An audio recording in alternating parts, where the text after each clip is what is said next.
Hello বন্ধুরা, সবাইকে স্বাগত আরেক ভিডিওতে। ভিডিওর বিষয়বস্তু তোমরা সবাই জানো, ভারতবর্ষের যে বর্তমান ক্রিকেট দল রয়েছে সেটা সার্কাস টিম হয়ে গেছে।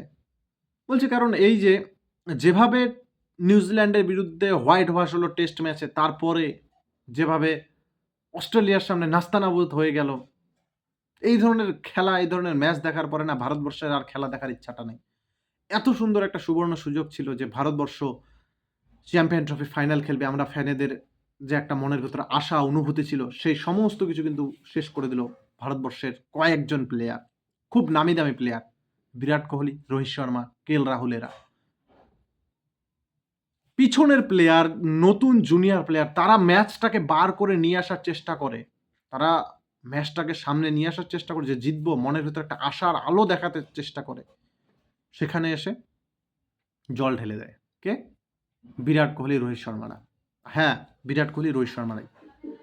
তুমি যদি বিরাট কোহলি এবং রোহিত শর্মার লাস্ট কয়েকটা ম্যাচের স্কোর দেখো, তারা ডবল ডিজিট থেকে ট্রিপল ডিজিটে তো যাওয়া অসম্ভব, কিন্তু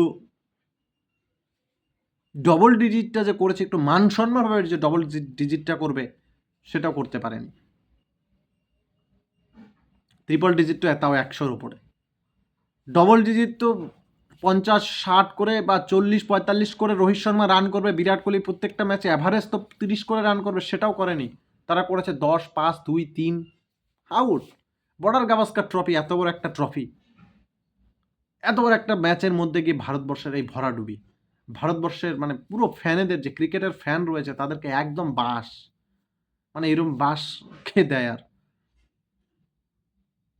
অবাক হয়েছি, প্রচুর অবাক হয়েছে যে বিরাট কোহলির মতো প্লেয়ার, রোহিত শর্মার মতো প্লেয়ার, তারা প্রত্যেক ম্যাচে ডুবে যাচ্ছে, প্রত্যেক ম্যাচে এই ধরনের 1, 2, 3 রান করে আউট হয়ে যাচ্ছে।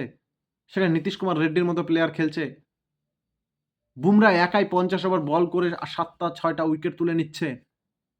মানে এত কষ্ট করছে কিছু কিছু প্লেয়ার, আর কিছুরা আসছে পিকনিকে গেছে, একটা কলা বার করছে এবং খাচ্ছে, আর বাস ম্যাচে ব্যাটে যাচ্ছে, 3টা বল খেলে আবার ড্রেসিং রুমে এসে শুয়ে থাকি, পিকনিক করি।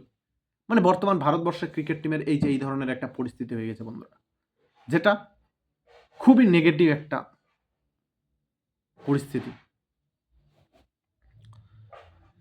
আমার মতে খুব দ্রুত গতিতে, যত দ্রুত সম্ভব হয়, ভারতবর্ষের টেস্ট টিম এবং সমস্ত ফরম্যাট থেকে বিরাট কোহলি, রোহিত শর্মাকে বহিষ্কার করা উচিত যদি তারা থাকতে চায়। প্রয়োজনে তাদেরকে কান ধরে বার করে দেওয়া উচিত, কারণ তারা যেভাবে পারফরমেন্স করছে, 12 কোটি টাকা মান্থলি ইয়ারলি স্যালারি নেয়, সব থেকে highest paid salary, double A গ্রেডের প্লেয়ার, তারা 1 রান করে। আর লাস্ট কোয়ালিটির, থার্ড কোয়ালিটির প্লেয়ারগুলো যারা বি সি ডিতে আছে, তারা এসে 100 রান করে যায়। জয়সওয়াল ভালো খেলে, একটা বাচ্চা ছেলে, সেখানে রোহিত শর্মা কী করে? আরে ক্ষমতা নাই, বয়স হয়ে গেছে, হাড্ডিতে জোর নাই, ছেড়ে দাও না খেলা বস।